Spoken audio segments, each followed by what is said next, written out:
एक बहुत बड़ी खबर आ रही है कि सुप्रीम कोर्ट की नज़र अब दागी नेताओं पर है। सुप्रीम कोर्ट में एक मामला चल रहा है कि आखिर दागी नेताओं को संसद में बैठने का मौका क्यों दिया जाए। जब एक साधारण व्यक्ति पे कोई आपराधिक मामला होता है तो वो नौकरी नहीं कर सकता है, ऐसा आप सभी लोगों को पता है। अब इसी बात पे जो है मामला सुप्रीम कोर्ट में है और सुप्रीम कोर्ट में सुनवाई चल रही है कि आखिर किसी व्यक्ति को संसद में बैठने क्यों दिया जाए जब उस पर कोई केस चल रहा है या वो अपराधी साबित हो चुका है। अभी तक आपको ये जानकारी है कि किसी भी व्यक्ति को अगर 2 वर्ष की सज़ा हो जाती है तो उसके बाद 6 साल तक वह व्यक्ति जो है चुनाव नहीं लड़ सकता है। लेकिन अब इसमें सुप्रीम कोर्ट एक बहुत बड़ा एक्शन लेने वाला है। उनका कहना है कि जब किसी व्यक्ति को सरकारी नौकरी से इसलिए वंचित कर दिया जाता है, इसलिए उन्हें हटा दिया जाता है कि पूरे जीवन वो सरकारी नौकरी नहीं कर सकता क्योंकि उसे अपराध घोषित कर दिया गया है। इस बात को लेकर सुप्रीम कोर्ट ने मोदी सरकार से 3 हफ्ते के अंदर जवाब मांगा है और साथ ही साथ चुनाव आयोग से भी इस बाबत जवाब मांगा गया है। उनका कहना है कि सुप्रीम कोर्ट अभी इस बात को लेकर पूरी तरह से तफ्तीश करना चाहती है कि किसी भी आपराधिक छवि वाले व्यक्ति को चुनाव लड़ने नहीं दिया जाए। इसके लिए जो है मामला सुप्रीम कोर्ट में है। और इसके पहले जो जानकारी अभी तक हम लोगों के पास थी उसमें यह होता था कि किसी व्यक्ति को जब सजा होती थी तो वह जो है 6 साल के बाद पुनः जो है चुनाव लड़ता था और फिर से वो संसद में पहुंच सकता है। मान लीजिए कि अगर आपको आज सजा हो जाती है 2 साल के लिए तो आज से ठीक जो है सजा खत्म होने के 6 साल बाद आप जो है पुनः चुनाव लड़ सकते हैं। लेकिन अब इस मामले पर जो है बात काफ़ी ज़्यादा हो रही है कि क्यों आखिर वो व्यक्ति क्या सज़ा पाने के बाद बदल गया है। इस बात को लेकर सुप्रीम कोर्ट का कहना है कि ऐसा नहीं हो सकता कि एक व्यक्ति जो साधारण व्यक्ति है अगर उन्हें कोई सज़ा होती है तो वो व्यक्ति नौकरी पूरे जीवन नहीं कर सकता है, तो फिर नेताओं को फिर ये मौका क्यों दिया जाए कि उन्हें एक बार तो सज़ा हो जाए और उसके बाद 6 साल के बाद वो पुनः संसद में आ जाएं।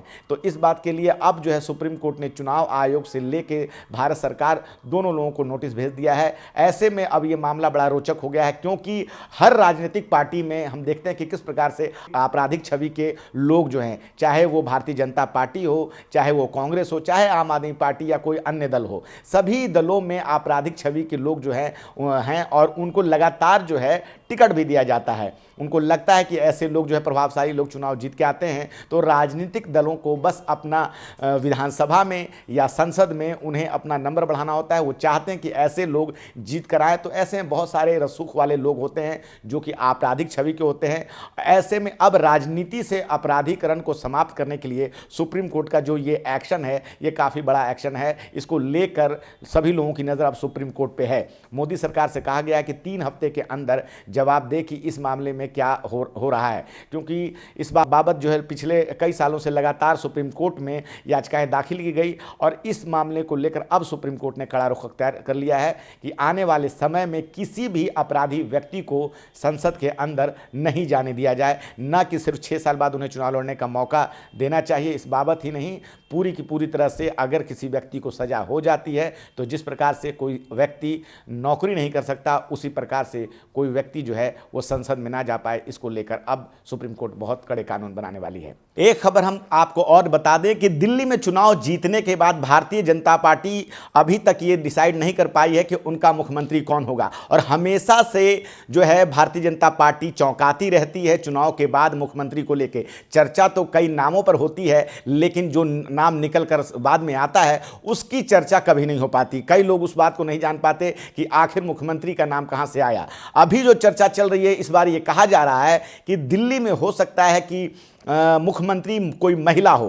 पिछली बार जो अगर कोई महिला मुख्यमंत्री रही है भाजपा से दिल्ली में तो वो स्वर्गीय सुषमा स्वराज थी जो कि 1998 में भाजपा की ओर से दिल्ली की मुख्यमंत्री थी। और इस बार भी इस बात के कयास लगाए जा रहे हैं कि भारतीय जनता पार्टी दिल्ली में किसी महिला को मुख्यमंत्री बना सकती है। और इन नामों में सबसे ज़्यादा चर्चा अगर किसी की है तो वो नाम है शिखा रॉय का। शिखा रॉय जो है वो ग्रेटर कैलाश से विधायक है और उन्होंने आम आदमी पार्टी के नेता सौरभ भारद्वाज को 3100 वोटों से ज़्यादा वोटों से हराया है, तो उनका नाम अभी तक कहा जा रहा है कि महिला मुख्यमंत्री की लिस्ट में सबसे आगे जा रहा है। लेकिन ऐसा नहीं है कि सिर्फ और सिर्फ शिखा राय जो है इस नाम में है, इस लिस्ट में है। इस लिस्ट में अगर दूसरा नाम जो है तो शालीमार बाग से रेखा गुप्ता जो हैं वो भी संघ की पुरानी सदस्य रही हैं और इस बार वो शालीमार से विधायक हैं। और कहा यह जा रहा है कि शिखा राय के साथ साथ जो रेखा गुप्ता हैं उनका नाम भी मुख्यमंत्री की दौड़ में साथ साथ आगे चल रहा है। लेकिन इन नामों के अलावा 2 नाम और ऐसे हैं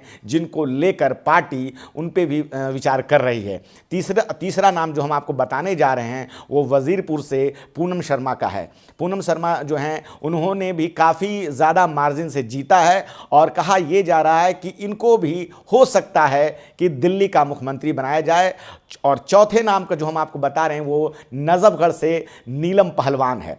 तो कहा यह भी जा रहा है कि भाजपा शायद ऐसा भी करे कि 1 मुख्यमंत्री और 2 उप मुख्यमंत्री। तो ऐसा आजकल कई राज्यों में चल रहा है कि 1 मुख्यमंत्री के साथ साथ 2 उप मुख्यमंत्री बनाए जाते हैं। उसमें कहीं ना कहीं जातीय समीकरण का जो है एक तरह से समीकरण देखा जाता है। हर जातीय समीकरण को साधने की कोशिश की जाती है। आने वाले समय में ठीक 6 महीने बाद जो है बिहार में चुनाव होने हैं। ऐसे में भारतीय जनता पार्टी एक ऐसे मुख्यमंत्री को चेहरा बनाना चाहेगी जिससे कि बिहार में भी उसको एक मैसेज दे सके, उसका लाभ ले सके।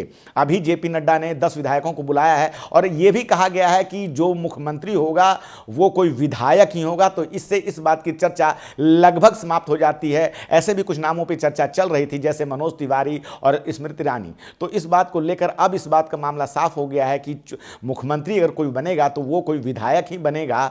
48 सीटों के साथ भाजपा इस बार आई है और 22 सीटों के साथ आम आदमी पार्टी। तो अगर महिला मुख्यमंत्री का नाम अगर किसी महिला को मुख्यमंत्री बनाया जाता है तो किसी को चौंकने की जरूरत नहीं है, क्योंकि भाजपा के पास अभी वर्तमान समय में किसी भी राज्य में महिला मुख्यमंत्री नहीं है। मैं रंजय कुमार, धन्यवाद। नेशनल दस्तक की आपसे गुजारिश है कि अगर इसको बचाना चाहते हैं तो नेशनल दस्तक को सब्सक्राइब करने के लिए रेड कलर के सब्सक्राइब बटन को दबाएं, फिर बेल आइकन की घंटी दबाएं। नेशनल दस्तक को बचाने के लिए बहुत जरूरी है कि हर खबर को शेयर करें, लाइक करें, कमेंट जरूर करें।